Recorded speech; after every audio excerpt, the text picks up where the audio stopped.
Bienvenue à toutes et à tous pour ce webinaire sur le sujet « Mes managers ne se font pas respecter ou se font craindre. Comment les aider à trouver la bonne posture ?» Alors pour commencer, je me présente, je suis Yanis Camus, je suis consultant, formateur, facilitateur en intelligence collective. J'interviens sur toute la France et même à l'étranger si besoin. Je parle anglais et allemand, donc ça me permet d'aller dans les pays anglophones et germanophones. Et j'accompagne des organisations qui veulent développer plus de coopération en leur sein.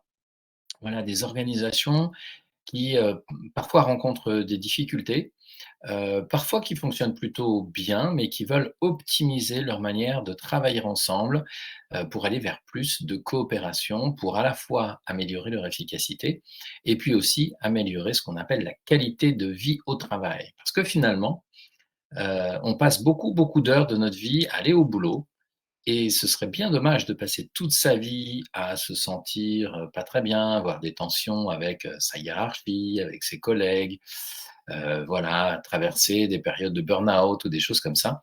En fait, la vie est trop courte pour ça, donc désolé pour ceux qui, se contentent de cette petite vie. Ce que je propose moi, c'est de transformer la vie des organisations et des individus qui les constituent pour les rendre plus joyeuses, plus harmonieuses, plus coopératives, mais aussi plus efficaces. Voilà.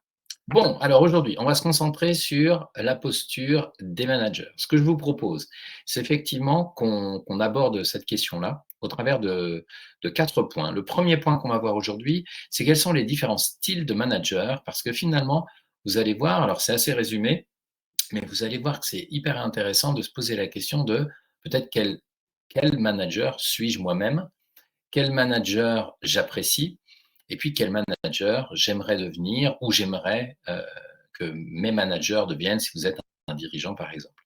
Ensuite, on va se poser la question du pouvoir et de qui doit avoir le pouvoir. J'en dis pas plus, on verra ça tout à l'heure. Ensuite, comment faire pour partager le pouvoir? Donc là, c'est vrai qu'en posant cette question-là, bah déjà, j'induis des choses sur l'ensemble de mon exposé. Et puis enfin, quelle est la bonne posture et comment la trouver, comment transformer sa posture quand on est parfois un petit peu à côté de la plaque. Voilà. Alors c'est parti, bienvenue à tout le monde. On commence tout de suite avec le premier point, qui est donc les différents styles de manager. Alors sur ce petit schéma, en fait, on va commencer avec le dessin numéro 1 qui est en bas à droite. Le premier style, c'est effectivement le style directif. Voilà. Alors, on voit bien les défauts de ce style-là, mais en même temps, j'ai bien aimé ce petit visuel que j'ai trouvé sur internet, qui nous explique, en quoi chacun des styles est efficace. Donc on va voir à la fois les côtés positifs et puis les côtés négatifs. Alors tout de suite, le côté positif, eh bien, c'est quand on doit, diriger, accompagner, guider un collaborateur qui a une faible compétence, mais qui a une bonne volonté. Alors c'est important qu'il ait les deux, parce que s'il n'a pas la bonne volonté, le directif va vite s'énerver et ça va devenir compliqué, la relation entre le manager directif et puis son collaborateur. Si par contre le collaborateur fait preuve de bonne volonté, même s'il n'a pas une forte compétence, le manager, généralement, le manager directif, va l'aider à acquérir un certain nombre de compétences et va, du fait qu'il est directif, être très clair dans les commandes qu'il lui fait, les ordres euh, qu'il peut lui donner. Et du coup, un certain nombre de collaborateurs peuvent trouver ça agréable parce que le cadre est hyper clair, ils savent ce qu'ils ont à faire et voilà. Par contre, le problème du directif, bah, c'est que souvent, il est désagréable, que le collaborateur en question, alors même s'il a une bonne volonté, peut trouver que la manière de faire est un peu trop directive. Voilà, c'est ça. Être directif, il y a un côté qui peut être positif si c'est cadrant, si c'est clair. Par contre, si c'est trop directif et que ça devient infantilisant, que ça devient désagréable parce qu'on sent une espèce de pression sur soi, eh bien, voilà, vous savez ce qui se passe, c'est que ça va créer de la démotivation et du mal-être. Ensuite, on va passer au style numéro 2. On va parler du manager persuasif. Alors, qu'est-ce qu'il y a de positif dans cette posture? C'est que ce manager, il est efficace avec un collaborateur à compétences moyennes à faibles et à volonté moyenne. En fait, le persuasif va passer beaucoup de temps à expliquer les choses dans les moindres détails pour que les gens qui n'ont pas une énorme compétence puissent comprendre et se mettre en action. Voilà, donc ça peut être effectivement quelque chose d'assez positif pour des gens qui manquent d'informations, qui manquent d'expérience, qui manquent peut-être de formation. Ils ont une tâche ou des tâches à réaliser. Eh bien, ça peut être intéressant d'avoir un manager persuasif qui va leur expliquer les choses. Par contre, le côté négatif du persuasif, c'est quand il passe trop de temps à tout expliquer dans les moindres détails. En plus, on le sait, il y a deux catégories de personnes. Il y a les personnes qui sont plutôt dont le cerveau a besoin de détails pour comprendre les choses, et puis il y a les gens qui ont besoin d'une vision globale. Si le persuasif perd énormément de temps, passe énormément de temps à expliquer les détails qu'il pense devoir absolument partager à son collaborateur, et que le collaborateur, lui, a plutôt un cerveau qui fonctionne en mode global, alors ça va être très compliqué pour lui. Voilà. Et ça va créer des tensions et ça va créer du mal-être. Ensuite, on a le participatif. Alors, le participatif, en positif, il est efficace avec un collaborateur à compétences moyennes à élevées et avec une volonté moyenne à haute.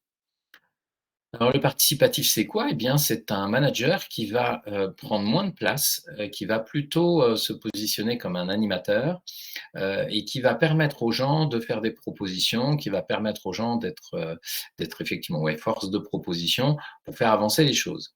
Du coup, il est plus comme un animateur, comme un coach, que comme ce qu'on appelle ou ce qu'on voit généralement quand on pense au mot chef.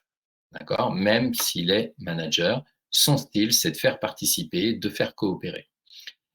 Alors, le côté positif, c'est aussi que toutes les personnes qui se sentent compétentes, qui ont des idées, etc., vont être plutôt, comment dirais-je, vont se sentir plutôt bien parce que elles peuvent avoir l'impression de contribuer vraiment, et c'est pas qu'une impression, elles contribuent vraiment au développement de l'entreprise ou du service ou du projet. Là où ça peut devenir compliqué, c'est quand un manager dit participatif veut faire participer des gens qui n'ont pas grand-chose à dire, parce que justement, on les retrouve plutôt dans les autres cases, sont des gens, des collaborateurs qui ont une faible compétence, qui n'ont pas trop d'idées, et là, pour eux, du coup, ça devient stressant. Avoir un manager qui vous sollicite tout le temps, alors que vous ne savez pas, et puis que pour vous, le boulot, c'est pas la priorité, que vous êtes là plutôt parce qu'il faut bien travailler et que c'est pour le salaire que vous êtes là. À ce moment-là, le style participatif peut être source de stress et donc de mal-être. Et enfin, le style délégatif. Alors, il est efficace avec un partenaire à compétences élevées et motivé. Pardon, je ne sais pas ce qui se passe. Hop, voilà. Alors, il est donc efficace avec un collaborateur à compétences élevées et motivé, un expert par exemple, c'est lorsque le manager délègue toute une partie de la responsabilité, mais il délègue vraiment et complètement à un de ses collaborateurs. Donc effectivement, ça ce n'est possible que si la personne a une compétence élevée et si elle est motivée pour ça. Sinon, bien entendu, c'est la catastrophe. Donc ce mode-là de management est intéressant uniquement dans ce cas-là, parce que si on a affaire à des personnes qui ont moins de compétences ou moins de motivation, vous voyez bien ce qui peut se passer. Alors là aussi, ça va générer du stress chez la personne qui prend cette responsabilité-là. Et puis pour l'organisation, c'est la cata parce que la délégation a été faite auprès de quelqu'un qui n'a pas forcément la compétence ou l'expérience ou qui n'est pas forcément motivé pour ça, qui va mettre sa motivation ailleurs, et du coup, le travail ne va pas être fait correctement. Voilà. Donc, pour commencer, c'était important pour moi de vous montrer ces quatre postures. Et puis, sur la colonne de droite, vous voyez que j'ai rajouté un autre style qui est le style coopératif, ou que j'ai appelé sociocratique. En fait, tout ce webinaire que je fais, et puis l'ensemble de mes interventions, de mes formations et de mes accompagnements, en fait, sont inspirés par la sociocratie. La sociocratie, c'est un mode de gouvernance coopératif inventé dans les années 70 par un Hollandais. Alors, j'ai pas le temps de trop développer ça aujourd'hui, c'est pas le thème de ce webinaire. Et en même temps, sachez que derrière tout ce que je vous raconte, c'est la sociocratie qui m'inspire. J'en ai fait l'expérience dans ma propre entreprise pendant un certain nombre d'années. Et aujourd'hui, ce que j'aime faire, c'est accompagner les organisations à s'inspirer elles aussi de ce truc qu'on appelle la sociocratie. C'est des principes qui sont vraiment des principes de, comment dirais-je, de bonne foi, enfin, où on se dit mais comment se fait-il que toutes les organisations n'aient pas compris ça? Parce que c'est pas très compliqué.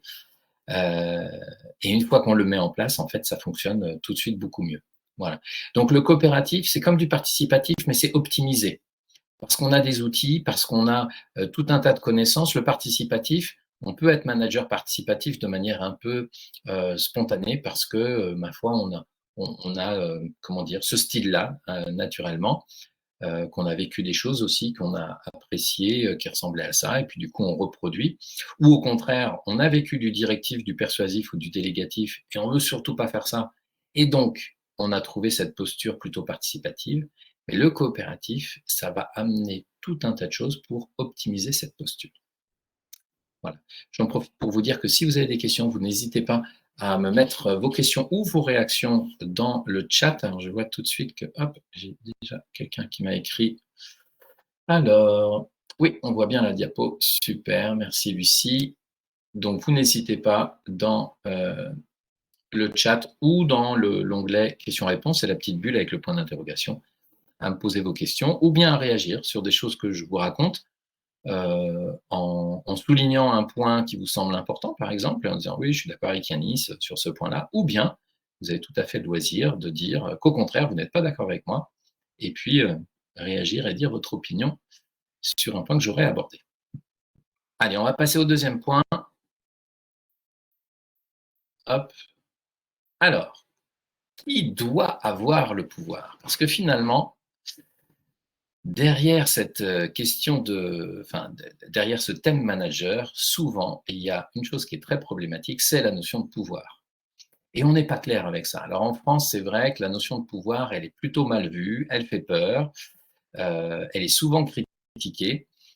Et lorsque des personnes assument le pouvoir, ça crée de la résistance chez les autres qui se disent, il y a anguille sous roche, cette personne, il y a quelque chose qui ne va pas. Je pense en ce moment, par exemple, à notre président, qui semble plutôt bien assumer sa posture de président à plein d'endroits et à plein de moments. Eh bien, ça crée effectivement des réactions assez fortes, émotionnelles assez fortes de l'autre côté. Alors, on va essayer de clarifier tout ça. La première chose que je vous invite à faire, et ça, c'est quelque chose qui n'est pas fait dans les organisations la plupart du temps, c'est pas quelque chose qu'on enseigne dans les écoles, semble-t-il, et pourtant, c'est hyper important, et là aussi, c'est la sociocratie qui nous apprend ça.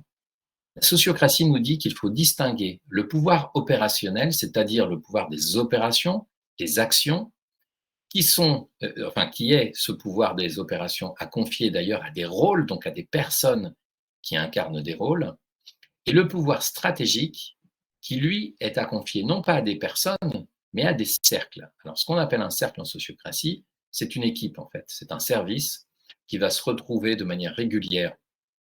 En sociocratie, on dit en cercle, ça peut être en rectangle, il n'y a pas de problème. Ça peut être autour d'une table, même si on privilégie la notion de cercle, parce que dans un cercle, chacun est au même niveau. Et dans ces cercles, en fait, qu'est-ce qu'on fait? Eh bien, on va prendre des décisions ensemble et on va prendre des décisions stratégiques. Et on ne s'occupe pas de tout ce qui est opérationnel. L'opérationnel, c'est ce qui découle de la stratégie.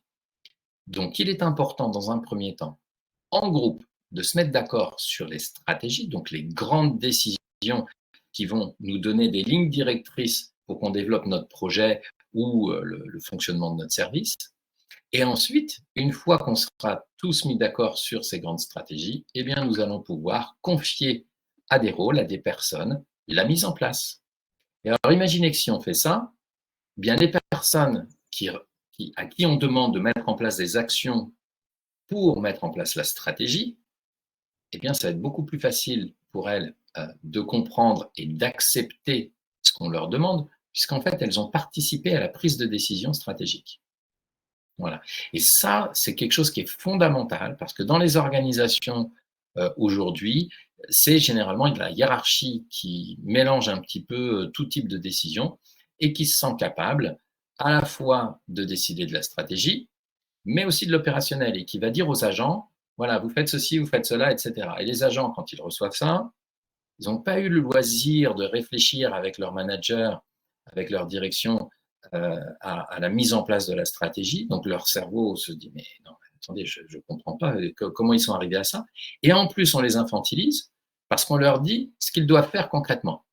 Donc en réalité, ces agents-là, ils n'ont aucun pouvoir, sauf un, c'est le pouvoir de bloquer ou de freiner l'avancée des opérations.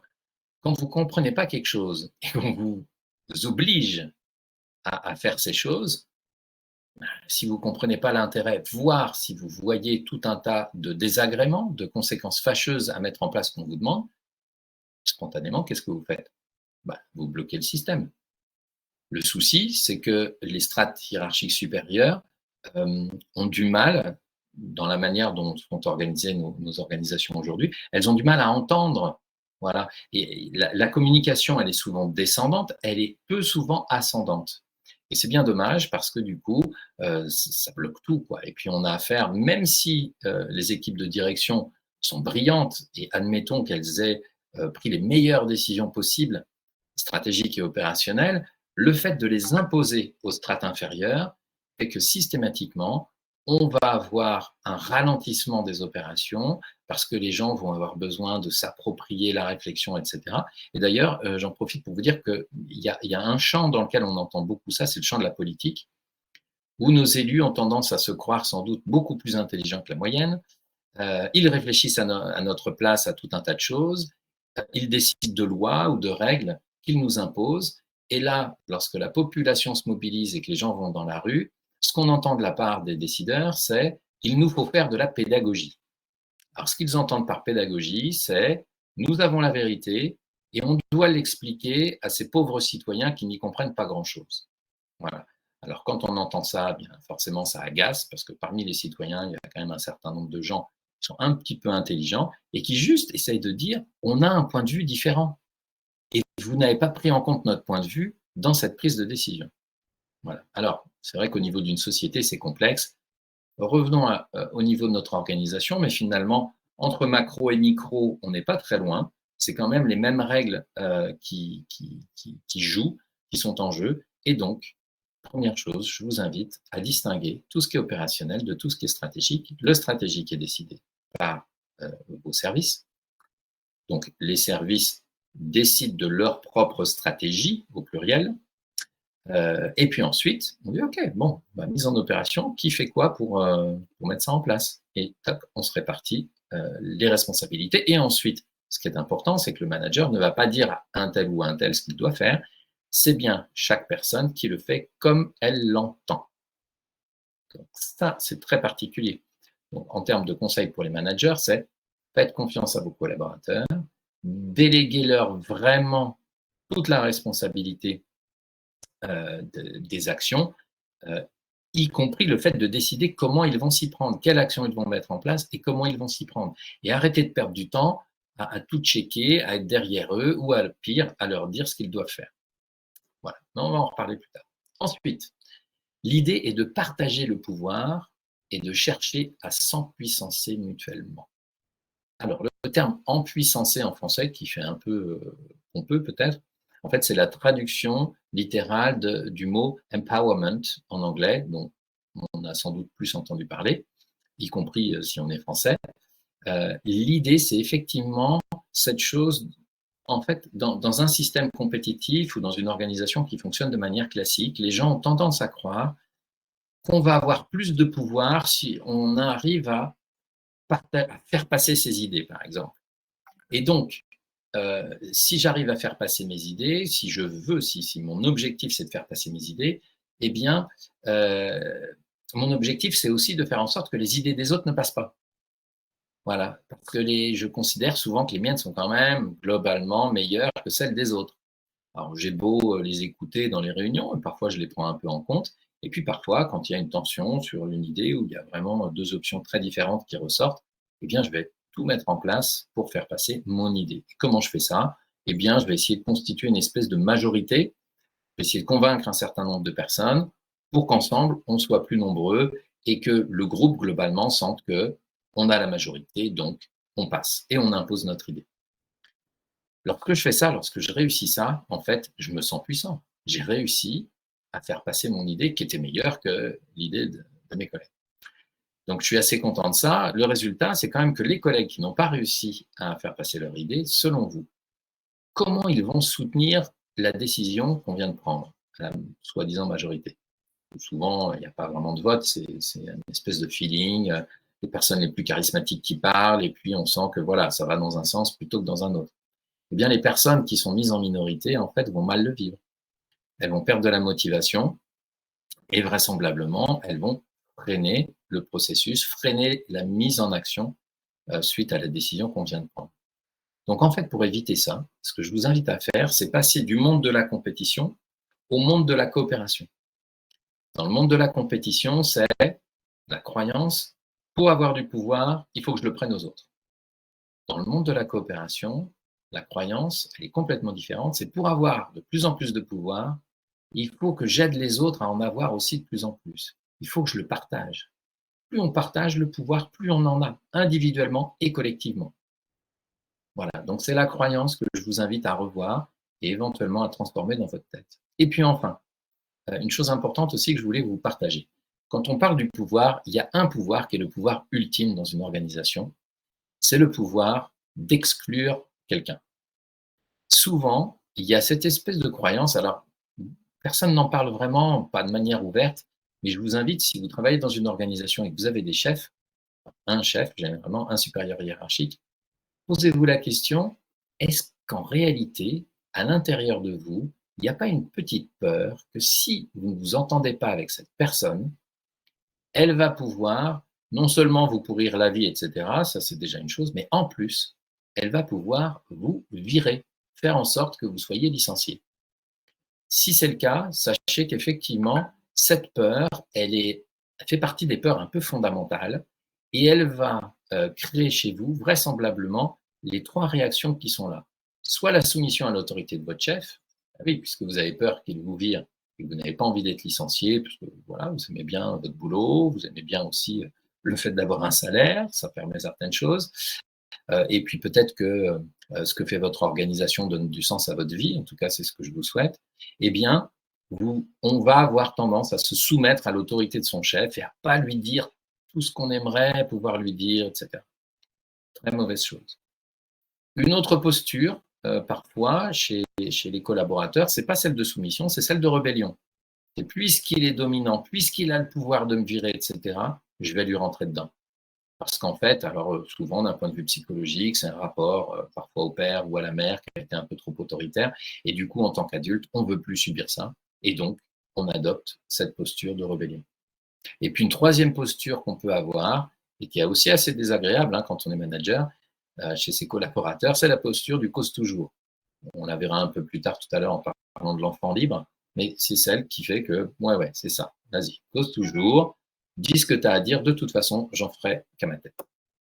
Ces trois postures sont absolument néfastes dans un travail d'équipe et elles sont liées, alors pas uniquement à cette peur de se faire exclure, mais quand même, il faut se poser la question de comment, alors je n'ai pas le temps malheureusement de développer trop, alors ça dépendra peut-être de vos questions tout à l'heure, mais comment faire pour exclure quelqu'un, parce que parfois c'est important d'exclure une personne qui serait complètement à côté de la plaque et qui freinerait et qui mettrait une mauvaise ambiance et qui ferait que vraiment, non seulement on ne va pas vers nos objectifs, mais on va carrément en sens inverse. Alors il est important que cette personne, on puisse remettre en cause sa présence dans notre groupe, mais pas forcément de la manière classique où c'est le chef qui décide de la virer. Parce que si c'est le chef qui décide de la virer, eh bien, il y a des conséquences ultra fâcheuses. Ça lui donne trop de pouvoir, en fait, sur nous. Et quand on n'est pas, quand on ne peut pas se sentir sur un pied d'égalité pour parler des choses avec son chef, eh bien, on adopte les comportements qu'on a vus. Voilà, un petit tour vers, voilà, je tourne la tête pour voir mon autre écran. Non, je vois pas de questions. Bon, bah, ma foi, s'il n'y a pas de questions, je continue. Et puis sinon, vous n'hésitez pas. S'il n'y a pas de questions, c'est sans doute que vous buvez mes paroles. J'espère que c'est ça. On verra à la fin. Je vous donnerai la parole pour que vous puissiez me faire des feedbacks sur ce webinaire. Donc, j'espère que ce sera plus positif que négatif. On verra ça tout à l'heure. Allez, maintenant, on va parler de comment faire pour partager le pouvoir. Donc là, on parle vraiment de la posture du manager. comment accompagner vos managers effectivement à comprendre cette chose-là, qui n'est pas très compliquée, ma foi, mais qui demande quand même une certaine remise en question. Donc, c'est ça qui parfois peut être un peu complexe quand même. Bon. Alors, je vous ai dit tout à l'heure les rôles. Donc, les rôles, ce sont des responsabilités qui sont confiées à des individus. Eh bien, les individus vont décider seuls des opérations.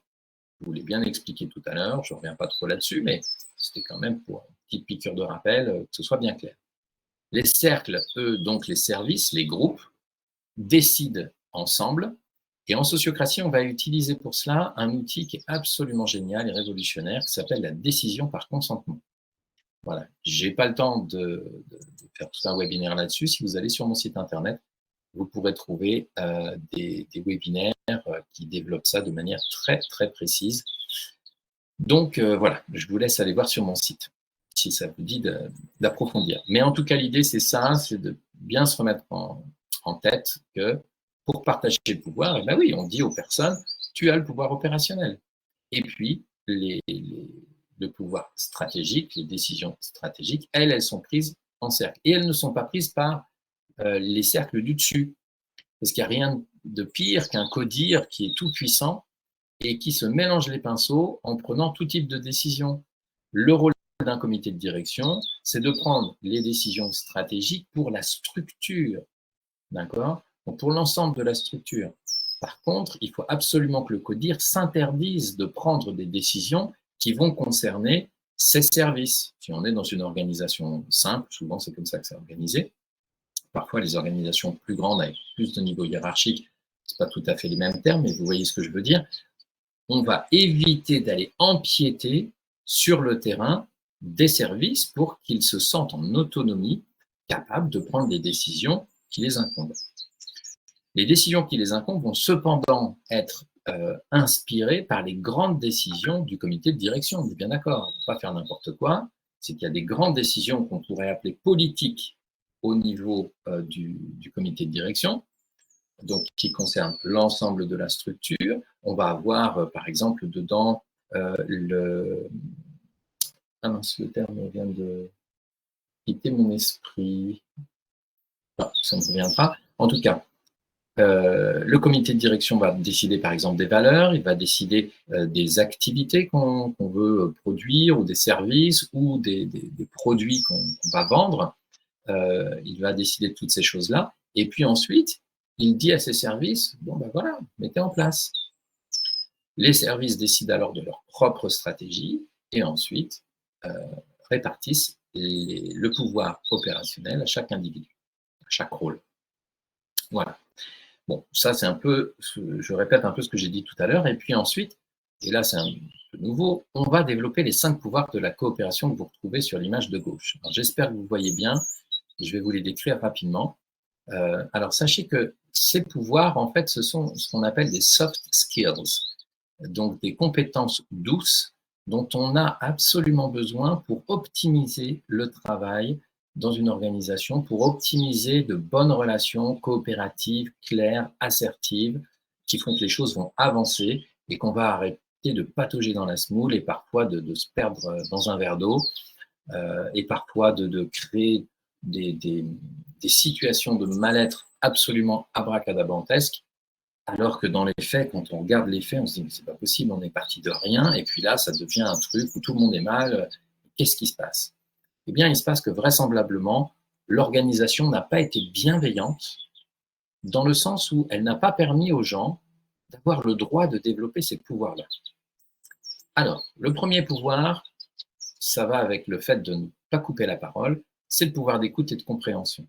Ça, c'est un soft skill très important, y compris chez les managers. Parfois, on a des managers très extravertis qui sont très forts dans la parole, mais pas très, très forts dans l'écoute. Alors, c'est très important. Et j'avais un ami j'aime beaucoup cette phrase, qui disait « c'est pas pour rien qu'on a 2 oreilles et une bouche ». Voilà. Les 2 oreilles, c'est parce qu'on a besoin vraiment d'un truc en double pour pouvoir bien écouter et bien comprendre. Et il est plus important d'écouter et de comprendre que de parler et de s'exprimer. C'est cependant le pouvoir numéro 2, c'est le pouvoir d'expression. Et derrière le pouvoir d'expression, en fait, c'est prendre conscience que quand on s'exprime, on utilise son pouvoir d'influence et on contribue. Et chaque individu a besoin, pour se sentir bien, de se sentir influent et de sentir qu'il contribue. Sinon, bon, bah, vous êtes une machine, vous venez au boulot, vous faites ce qu'on vous dit, et puis voilà. Alors, il y a effectivement certains individus qui sont très bien avec ça. Mais c'est parce que vraisemblablement, ils n'ont jamais connu la satisfaction de contribuer, d'être vraiment pris en compte, et qu'on leur dise, mais en fait, tes idées sont de bonnes idées, puisque le boulot que tu fais tous les jours, qui d'autre que toi le connaît mieux que toi? Il n'y a personne d'autre dans la boîte qui fait ce boulot. Alors, comment se fait-il que c'est quelqu'un d'autre, ton manager, qui peut te dire ce que tu dois faire? Au bout d'un moment, quand tu as un petit peu d'expérience, bah, normalement, tu es en mesure de savoir ce qui est le mieux. Donc, tu peux l'exprimer et tu peux utiliser ton pouvoir d'influence. Et il serait bon que ton manager comprenne que tes idées sont vraisemblablement les meilleures et qu'il ferait mieux, sur la partie opérationnelle, de te faire confiance et de déléguer tout ça. Troisième pouvoir, le pouvoir de proposition. Alors ça, c'est hyper important. Et c'est terrible ô combien, quand je regarde les organisations, le fonctionnement des organisations encore aujourd'hui, je vois qu'en réalité, cette notion de proposition n'est pas claire et qu'il y a plein d'endroits où en fait les gens ne se sentent pas légitimes pour faire des propositions. Alors c'est terrible parce que du coup, ils ne peuvent pas vraiment contribuer, ils ne peuvent pas vraiment être influents. Il faut que cette règle soit claire dans toutes les organisations. Je suis responsable de la satisfaction de mes besoins. Ça veut dire que en tant que membre de l'équipe, j'ai des besoins pour pouvoir faire mon travail. Alors parfois, c'est des besoins matériels. J'ai besoin d'un ordinateur, j'ai besoin d'un crayon, j'ai besoin d'une feuille, peu importe. Mais parfois, c'est beaucoup plus complexe que ça. J'ai besoin de soutien, j'ai besoin voilà, d'aller voir tel partenaire, j'ai besoin de rediscuter avec mon client, etc. Il faut absolument que je puisse et qu'on me répète que j'ai non seulement le droit, mais que j'ai aussi le devoir d'utiliser ce pouvoir de proposition. En fait, c'est terrible. Parfois, en tant que manager, on se sent acculé face à des collaborateurs qui passent leur temps à se plaindre. Et alors, ils se plaignent. Quand ils font ça, en fait, on a l'impression, en tant que manager, de se trouver dans la place du papa ou de la maman qui devrait satisfaire les besoins de tous ses enfants, mais il ne les connaît pas. Donc, pour les connaître, il est important que chaque collaborateur apprenne à exprimer, si possible, ses besoins, ou tout du moins, des propositions claires. Et attention, c'est important, chers amis managers, à chaque fois que vous entendez une proposition, à partir de ce webinaire, maintenant vous le savez, si vous ne le saviez pas auparavant, c'est pour satisfaire un besoin. Donc une proposition ne peut pas être oubliée, elle ne peut pas être mise de côté, il faut qu'elle soit abordée, quelle qu'elle soit. Quand un de vos collaborateurs vous fait une proposition, merci de la prendre, de l'étudier et de voir ce qu'il est possible de faire. S'il n'est pas possible de la mettre en place, eh bien, je vous invite à en discuter avec votre collaborateur et lui dire, écoute, je sens que c'est important pour toi, sinon tu ne m'aurais pas fait la proposition. Malheureusement, pour telle ou telle raison, ce n'est pas possible. Comment on peut faire autrement? Et donc là, vous cherchez avec lui comment faire pour satisfaire le besoin, même si la stratégie qu'il vous a proposée au travers de sa proposition n'est pas possible. Et vous trouvez une autre stratégie. Par contre, vous lui dites bien et vous le rassurez sur le fait que je suis conscient que tu as tel besoin qui n'est pas satisfait, donc ça génère peut-être de l'énervement, du stress, de la démotivation ou je ne sais quoi, en tout cas des choses plutôt désagréables. Je veux qu'ensemble, on trouve les solutions. Voilà. Donc, on va trouver une autre solution pour satisfaire ton besoin. Voilà. Si, en tant que manager, vous doutez, c'est-à-dire, la personne vous fait une proposition, mais que derrière, vous dites, mais d'où elle sort cette proposition? Parce que je ne vois pas à quel besoin ça vient répondre. Ben, du coup, prenez un peu de temps pour en parler avec votre collaborateur. Lui dire, je suis hyper surpris, pourquoi tu veux faire ça? Parce que d'une part, ça va être très compliqué. Voilà, je ne sais pas si c'est quelque chose qui coûte très cher, par exemple. Bon, ça va être très compliqué. Mais en plus, j'arrive pas à comprendre qu'est-ce que ça va t'apporter ou qu'est-ce que ça va apporter au projet. Donc, explique-moi bien, c'est quoi le besoin? Et parfois, la personne va se rendre compte en discutant avec vous que finalement, le besoin, il n'est pas très fort, quoi. Vous pouvez aussi utiliser une formule, c'est dire à votre collaborateur, sur une échelle de 10, tu évalues à combien l'impact de cette proposition que tu me fais ou l'importance de cette proposition. Si la personne vous dit 8, 9, 10 sur 10, C'est donc qu'il y a un impact fort. Si par contre, elle vous dit: «Ah oui, ouais, peut-être, ah ouais, peut-être 4, 5», et que vous pensez que c'est plutôt du 2 ou du 1 ou du 0, bah, vous lui dites. Vous lui dites: «C'est bizarre que tu vois ça à 4, 5 sur 10. Parce que moi, j'ai vraiment l'impression que c'est inefficace au possible, quoi, tu vois, ça va nous demander beaucoup d'argent, et cetera. Puis le résultat, il va pas être. Tu es sûr, tu es à 4, 5. Moi, je dirais 1 sur 10. Et puis, vous voyez comment ce que vous venez de lui dire trouve un écho chez lui ou pas. Et peut-être qu'au travers de ces arguments, finalement, il va apporter de nouveaux arguments qui vont faire que, ah oui, c'est vrai, vous n'aviez pas pensé à ça. Et vous voyez qu'à tel endroit, sa proposition va permettre vraiment de faire évoluer les choses de manière plus importante que ce que vous aviez cru au départ. Voilà. En tout cas, hyper important, développer le pouvoir de proposition auprès de vos collaborateurs. Et il faut que tout le monde puisse faire autant de propositions qu'ils veulent, et que les gens qui n'ont pas l'habitude, qui sont habitués plutôt à critiquer, à se plaindre, eh bien, il faut transformer les plaintes et les critiques en propositions.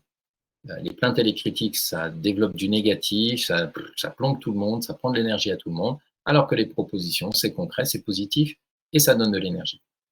Voilà. Après, il faut être capable d'entendre un non quand les conditions ne sont pas requises, mais ça, normalement, si on l'explique, les gens peuvent le comprendre. Quatrième pouvoir, très important, et donc on va faire un petit focus là-dessus. Là encore, d'ailleurs, si ça vous intéresse, le pouvoir d'objection, je vous invite à regarder, il y a un de mes webinaires où j'ai vraiment développé dans le détail cette notion d'objection, et il est crucial. Effectivement, si tout le monde peut faire des propositions dans tous les sens, c'est génial, mais il faut aussi qu'on ait le pouvoir de dire hop, stop, non, ça c'est pas possible. En particulier, alors voilà, et c'est ça la notion d'objection, ce qui est important, c'est qu'on va dissocier la préférence qu'on a. Donc moi je préférerais qu'on fasse pas de cette manière-là, mais de cette manière-là. Ça c'est une préférence. Mais lorsque la personne me fait une proposition qui est la première manière, celle que je préfère moins, celle que j'apprécie moins, celle dont je pense qu'elle sera moins efficace, etc. Mais mon collaborateur me fait cette proposition-là, il ne me fait pas l'autre qui, moi, me conviendrait mieux. Alors, je dois traiter celle-là, parce que sinon, il me fait une proposition et hop, j'enlève sa proposition et je la remplace par la mienne. Bah, c'est ce qu'on appelle une prise de pouvoir. Et mon collaborateur risque de sentir, ben non, moi je suis venu avec ça et comme d'habitude, il a fait passer son idée et donc je ne suis pas écouté, je ne suis pas pris en compte, je ne contribue pas, j'ai aucune influence et je m'emmerde et j'ai plus envie de bosser avec ce type. Donc pour éviter ça, même si vous avez une idée qui vous semble meilleure, moi je vous invite à dire à la personne: ah ok, donc ta proposition c'est bien ça, ouais. Mhm. Tiens, moi j'aurais pensé ça, qu'est-ce que tu en penses? Et là, de deux choses l'une, soit la personne elle vous dit: ah oui c'est mieux, hop, elle oublie d'elle-même sa proposition. Bon, ben, c'est bon, allons-y, on prend celle-là. Si par contre elle vous dit: ah oui c'est intéressant, on pourrait peut-être mélanger nos deux propositions, et elle en crée une troisième qui est un peu une optimisation des deux propositions. Génial. Là on est dans de la super coopération. Et à contrario, si elle vous dit: non, non, mais c'est pas ça que je veux, t'as rien compris, moi c'est cette proposition-là. S'il vous plaît, faites-lui confiance et lâchez, ne posez pas d'objection. Amenez votre ego à comprendre que le plus important, en fait, c'est que votre collaborateur soit satisfait et non pas que ce soit votre idée qui passe. Même si vous êtes sûr que votre idée est 1000 fois meilleure. C'est lui qui sait, c'est sa proposition, c'est pour satisfaire son besoin, c'est lui qui sait mieux que vous. Donc laissez-le faire. Et puis si ça ne marche pas, dans une semaine ou deux, finalement, le besoin qui devait être satisfait grâce à cette proposition, si ça n'a pas satisfait vraiment le besoin, peut-être qu'il reviendra, et là, vous pourrez sortir votre proposition, tranquillement. Et dans la plupart des cas, il n'y a même pas besoin. Hein. Dans la plupart des cas, ce qui se passe en réalité pour l'avoir testé, c'est que cette proposition que vous trouvez un peu pas terrible, elle est parfaite en fait, puisque c'est son besoin à lui. Il sait mieux que vous. Voilà.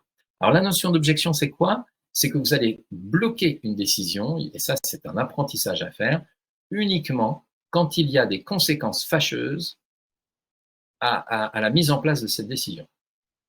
Donc le cerveau ne va plus fonctionner de la même manière. Au départ, quand on entend une proposition, on cherche, alors est-ce que je suis d'accord, pas d'accord, qu'est-ce que j'en pense, nanana. Mais en réalité, notre cerveau est capable de trouver tout un tas de mauvaises raisons pour lesquelles il va dire je ne suis pas d'accord et pour lesquelles il va donc bloquer la décision. À ce moment-là, tout le monde est bien embêté et puis parfois, il n'y a pas de décision de prise. Donc le besoin reste insatisfait on n'avance pas et on crée de la démotivation, du stress, du mal-être chez le collaborateur. Ou bien c'est le projet qui en pâtit. Donc, pour éviter ça, on va apprendre, et je vous invite à regarder mon webinaire qui est très complet là-dessus, à se dire, OK, je ne bloque une décision que lorsque j'ai une objection. Et une objection, c'est quoi? C'est, il va y avoir des conséquences fâcheuses sur quelqu'un, sur quelque chose. Voilà. Et ce n'est pas un simple petit risque, ce n'est pas un risque de 10% que peut-être ça ne fonctionne pas, patati patata. Ça, c'est les mauvaises raisons pour lesquelles on bloque les prises de décision. Les bonnes raisons, c'est il y a un risque très fort, c'est du 80-90%, pour qu'il y ait telle ou telle chose qui se passe. Dans ce cas-là, je bloque dans un premier temps la décision, mais pas comme un droit de veto, parce que l'objection va être prise en compte, c'est-à-dire que j'exprime mes arguments, et le groupe va pouvoir prendre en compte mes arguments et se dire « Ah ouais, tu as raison, il peut se passer ça, ok, il y a un risque élevé qu'il se passe ce genre de choses. » Donc, dans ce cas, ce qu'on va faire, et on améliore la proposition pour éviter que le risque soit si fort. Donc, soit carrément, on trouve une idée pour annihiler les conséquences fâcheuses, ça c'est le top, et dans ce cas-là, la proposition passe. Soit on se dit, bon, on va passer de 80% à 10% de risque, ce sera déjà pas mal et on y va. Voilà. Et donc, ça nous force cette notion d'objection, c'est ça aussi qui est génial. Dans le monde classique, quelqu'un qui pose une objection ou qui bloque la décision, tout de suite, on ressent quelque chose de négatif, de désagréable. Dans le monde coopératif et en sociocratie, dès que quelqu'un pose une objection, on se frotte les mains et on dit « Génial, merci d'avoir posé ton objection, tu vas nous obliger à être créatifs et à améliorer notre proposition. » C'est top. Donc on passe d'un système où celui qui bloque, il est vu comme un emmerdeur, à celui qui bloque, il est vu comme quelqu'un qui nous permet d'être créatifs et c'est génial. Plutôt chouette. Et enfin, le dernier pouvoir, c'est le pouvoir de solidarité. Et donc, c'est une espèce de posture qu'on a de se dire, bah, j'aide les autres à satisfaire leurs besoins, donc je vais prendre en compte toutes leurs propositions, même si je ne vais pas pouvoir dire oui à tout, mais je les prends en compte. Et en contrepartie, bah, ce que j'espère, c'est qu'ils font de même, voilà, tout en utilisant mon pouvoir d'objection, bien sûr. Et puis, j'ai rajouté en jaune, je ne sais pas si vous voyez, tout cela pour vivre dans la joie, parce que le but ultime de toute cette histoire, c'est qu'on vive des vies joyeuses. Alors oui, c'est génial si notre organisation développe tout un tas de trucs et qu'elle devient très renommée dans notre secteur, etc., et qu'on gagne plein d'argent. Ok, ça c'est chouette. Mais au-delà de ça, si on pouvait juste être joyeux, heureux d'aller au boulot tous les jours et de sentir que non seulement ça donne du sens à notre vie, mais qu'en plus on vit des relations avec nos collègues qui sont harmonieuses, qui sont chouettes et qui nous permettent d'apprendre tout un tas de choses, c'est génial. Et c'est ça que je propose de faire dans les organisations qui se dotent de tous ces outils. Petit check, pas de questions, bah, ma foi, vous êtes en train de m'écouter sagement, ou alors en train de manger en même temps et de faire autre chose. Ça, je ne sais pas, vous allez me le dire tout à l'heure. Je passe à la suite. Quelle est alors la bonne posture? La bonne posture pour un manager. Alors, le premier point, c'est l'analyse transactionnelle, c'est le petit schéma qui est à gauche. Alors, je ne sais pas si ça vous parle, je vais vous présenter les trois postures dont parle l'analyse transactionnelle. Il y a la posture du parent. Alors, il y a deux types de parents, il y a le parent normatif et le parent nourricier. Dans le parent normatif, il y a des choses qui sont intéressantes. C'est lorsque le parent pose des limites, qu'il donne un cadre, qu'il donne des droits, des devoirs et qu'il veille à leur application. Et ça, on le sait, si on parle d'un parent dans une famille vis-à-vis de ses enfants, un enfant, pour bien se développer, il a besoin de règles, il a besoin d'un cadre qui soit là, qui soit bienveillant, et que le parent, effectivement, sécurise ce cadre. Dans ce cas-là, l'enfant, on peut le voir en dessous, il va pouvoir aussi se développer de manière sereine, et en fait, il va réagir, c'est tous les points en vert, alors là, c'est écrit vraiment petit, je ne sais pas si vous pouvez voir, parce qu'il y a aussi, il y a trois types d'enfants, on a dit il y a deux types de parents, le normatif, le nourricier, il y a trois types d'enfants. Je vous en ai parlé tout à l'heure. Il y a l'enfant, alors le premier, comment il s'appelle? L'enfant adapté, il y a l'enfant créateur et l'enfant spontané. Alors tiens d'ailleurs, sur ce schéma-là, oui, ce n'est pas tout à fait les mêmes termes. Moi j'aime beaucoup parler plutôt de l'enfant soumis, l'enfant rebelle et l'enfant libre. Donc le libre, ça doit être le spontané. Et en fait, lorsque un parent a une posture qui est dans le vert. Là. Donc la posture du normatif, on l'a vu, mais il peut y avoir une posture rouge. C'est le parent qui dévalorise, qui limite et qui stérilise. Donc quand un parent est trop autoritaire, trop normatif, qu'il rappelle trop les règles, que les règles sont trop contraignantes, à ce moment-là, l'enfant va se développer lui aussi en rouge. Lorsque il est dans le vert, le parent, eh bien l'enfant va bien se développer, il va être dans le vert. Mais il reste enfant. Voilà. Même s'il est enfant adapté ou créateur ou spontané, et qu'il y a des choses positives dedans, il reste enfant. On voit qu'au milieu de ces deux postures, il y a l'adulte. Et en fait, ce qu'on va chercher à développer chez nos managers et ce qu'on va leur demander de chercher à développer chez leurs collaborateurs, c'est la posture d'adulte. Pour être un adulte face à un autre adulte, plutôt qu'un parent face à un enfant. Même si, encore une fois, il y a des choses positives. J'ai oublié de vous parler du parent nourricier. Donc le parent nourricier, lui, il va conseiller, il va protéger, il va soutenir et il donne des permissions. Donc ça, c'est quand il est dans le vert et malheureusement, il peut tomber dans le rouge. Il surprotège, il couvre, il étouffe et il freine. Voilà. Et donc là encore, si on est un parent nourricier, trop nourricier, on va créer des réactions, des postures chez nos collaborateurs qui sont dans le rouge. Donc dans le rouge, ben, c'est quoi? C'est celle que je vous avais décrite tout à l'heure. C'est soit cause toujours, soit je me soumets et donc je fais alors que je sais pertinemment que c'est stupide et qu'il va y avoir des conséquences fâcheuses, mais je le dis pas. Et donc j'entraîne tout le monde dans le mur. Voilà, mon chef me demande quelque chose, je ne dis rien, je le fais bêtement et effectivement on va dans le mur tous ensemble. Ou bien l'enfant rebelle, c'est je refuse tout ce que dit mon chef et du coup je suis systématiquement en tension avec lui. Voilà, des situations qui sont absolument désagréables et qui génèrent énormément de souffrance d'un côté comme de l'autre. Hein. Et dans ces moments-là, en fait, le collaborateur pense que le manager est super nul et le manager pense que le collaborateur l'est aussi. Donc, à partir du moment où on se colle ces étiquettes-là sur le front, c'est fini, la collaboration n'est plus possible. Donc, si vous êtes manager, sachez que vous êtes systématique, vous avez fait des erreurs, c'est certain, et que votre collaborateur aussi. C'est du 50-50 dans une relation, c'est comme dans une relation de couple.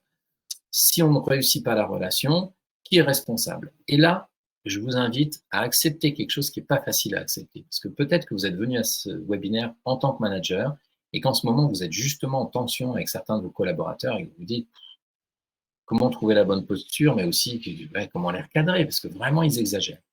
Si vos collaborateurs sont dans le rouge, en train de faire l'enfant soumis, l'enfant libre ou l'enfant rebelle, et que ça vous pompe toute votre énergie, etc., eh bien, comme je vous l'ai dit, 50-50. La relation, vous n'avez pas réussi. Mais dans l'histoire, il y a un manager.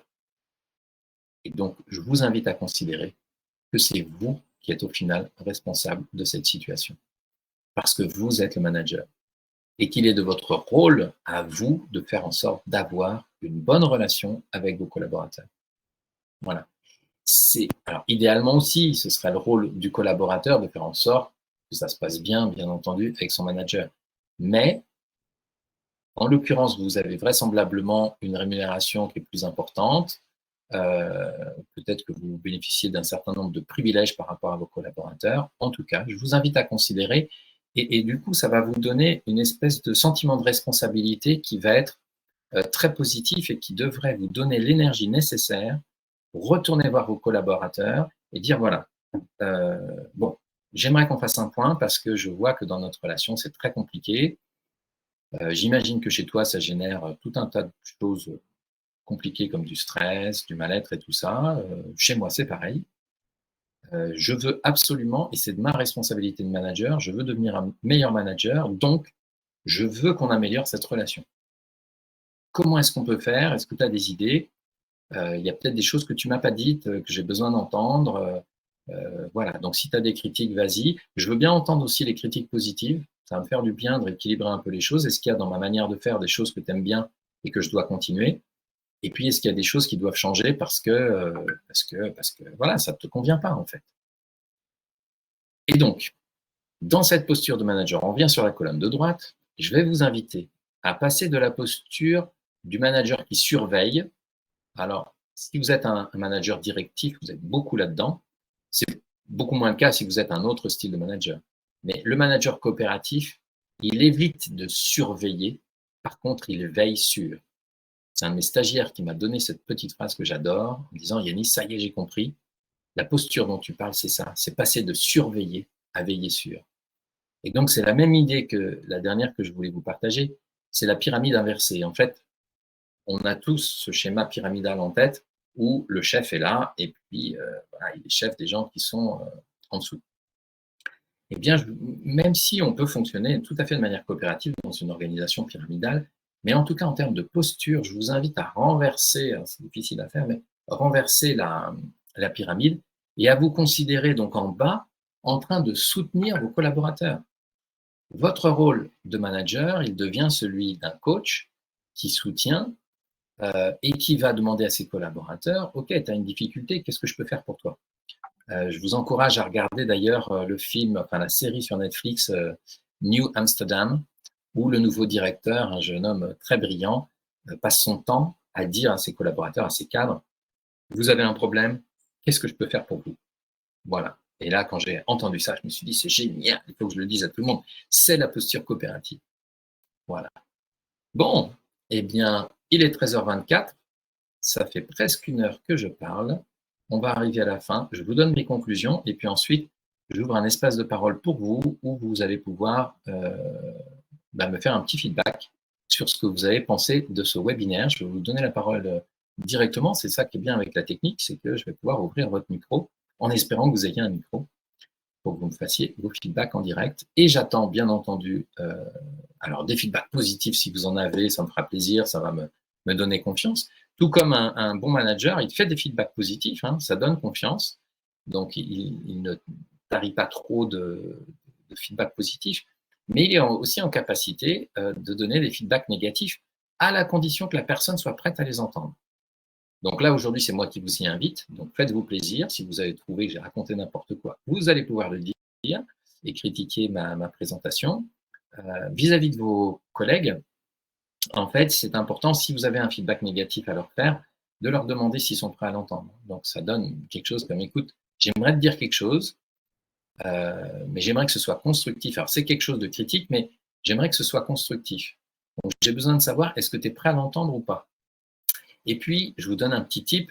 Il y a, j'aime bien ce truc-là, il y a deux règles qui disent que pour être en capacité d'entendre une critique, il faut, c'est la méthode sandwich, il faut qu'elle soit précédée d'un compliment et qu'elle soit suivie d'un compliment. Donc c'est pour ça, c'est le sandwich. On a compliment, critique, compliment. Et du coup, notre sensibilité va être moins touchée par la critique et on va plus pouvoir l'accepter parce qu'on a été encensé au début et à la fin. Donc ça, c'est une première technique. Et il y en a une autre qui est encore plus compliquée, qui est de dire il faut 5 compliments pour une critique. Donc, ça donnerait quelque chose comme écoute, je suis super content en ce moment du travail qu'on fait en équipe. Moi, j'adore la posture que tu as, l'énergie que tu mets. En plus, tu es tout le temps ponctuel. Tu es quelqu'un sur qui on peut vraiment compter.